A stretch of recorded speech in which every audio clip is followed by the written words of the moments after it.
Ni maumivu nchini Israel. Hivyo ndivyo unavyoweza kusema, ni kutokana na mashambulizi ya mabomu ya vishada, mabomu yanayotawanyika ya kutoka nchini Iran yaliyosababisha uharibifu mkubwa katika magari, majengo na katika eneo la kati la Israel. Mashambulizi yaliyoanza siku ya Alhamisi jioni hadi Ijumaa asubuhi, huku milio ya makombora kutoka Iran ikiwaacha watu watatu kujeruhiwa katika maeneo ya Petah Tikva na Mazkeret Batia.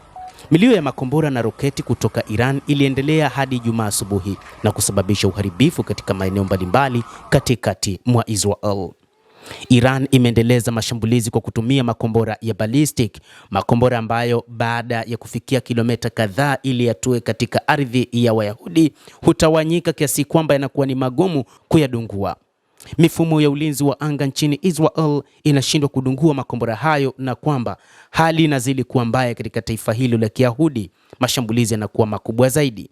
Siku ya Alhamisi jioni, milipuko ya makombora kutoka Iran iliwaacha watu wakikimbia katika maeneo ya mahandaki, huku baadhi ya makombora yakishambulia mpaka chini ya mahandaki, jambo ambalo mpaka sasa Israel hueleza ni nini ambacho kimetokea, ama ni watu kuuawa ama ni majeruhi. Lakini taarifa ambayo imetolewa na Israel ni kwamba kumekuwa na majeruhi kidogo katika eneo la Petah Tikva na Mazkeret Batia, kwani athari kubwa ilisababisha uharibifu mkubwa kwenye tovuti huko Petah Tikva. Petah Tikva, wakazi walielezea kusikia milipuko mikali juu ya minara ya makazi iliyo karibu, wakati kombora la Iran lililotengeneza shimo kubwa karibu na shule. Kutokana na nguvu ya mlipuko huo, ilikuwa wazi kumekuwa na athari karibu na nyumba yetu. Mkazi mmoja aliwaambia waandishi wa habari, tulikuwa na bahati sana, lilitua katika eneo la wazi na kwamba hakuna madarasa kwa sasa, vinginevyo inaweza kuishia katika maafa makubwa hata kwa wale waliozoea sauti za milipuko. Hii haikuwa ya kawaida.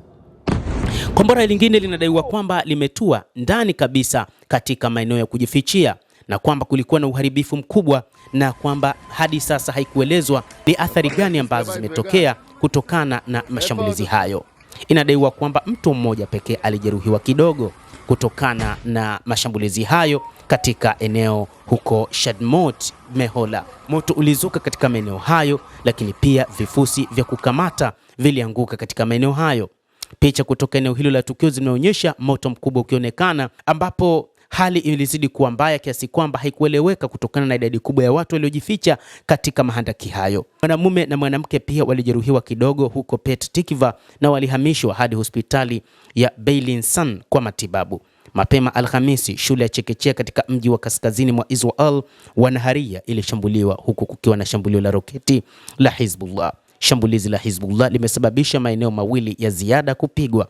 Vyombo vya habari vya Israel vimeripoti kwamba biashara katika eneo hilo pamoja na McDonald's zimeharibiwa.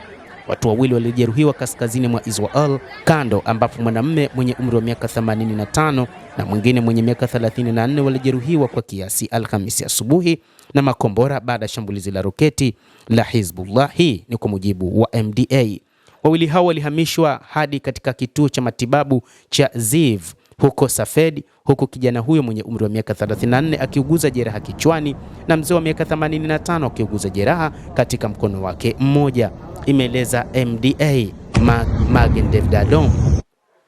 Kutokana na mashambulizi haya, hali inazidi kuwa mbaya nchini Israel, huku raia wakiomba kusimamishwa kwa vita hivyo. Inaelezwa kwamba watu karibia 70 walitibiwa kutokana na majeruhi yaliyotokana na mashambulizi hayo yaliyoanzia siku ya Alhamisi hadi Ijumaa ya leo asubuhi. Maoni ya raia ni kwamba vita hivi havipaswi kuendelea kutokana na kwamba vimekuwa na madhara makubwa kwa raia, lakini pia kwa miundombinu ya kiraia, ambapo mamlaka zinaiomba serikali ya Benjamin Netanyahu kuachana na mpango wa vita hivyo na kuiomba Marekani iachane na vita hivyo, badala yake ingie katika mazungumzo na serikali ya Jamhuri ya Kiislamu ya Iran. Endelea kutufuatilia mtazamaji, lakini usisahau kulike, usisahau kucomment, kadhalika kusubscribe channel yetu hii ili upate habari hizi kwa mapana kupitia The World News. Mimi ni Adam Hussein, endelea kuwa nasi wakati wote, endelea kutufuatilia uyajue mengi yanayojiri duniani.